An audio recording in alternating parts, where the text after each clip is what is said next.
За манай төхөөрөмж маань болохоор үндсэн 5 камертай.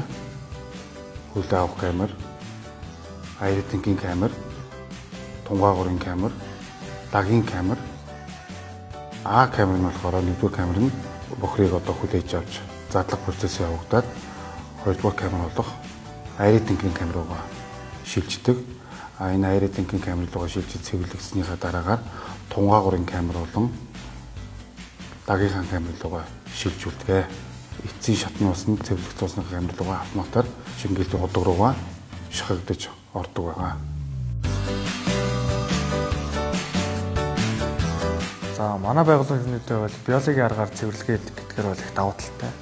За биологийн арга гэдэг нь бяцлал организмоор идэвхтэй бус лагийн тусламжтайгаар цэвэрлэгээ технологи хэлж байгаа. Ахуйн бохир усанд бол ахивчлан метаны агуулмж маш өндөр байдаг.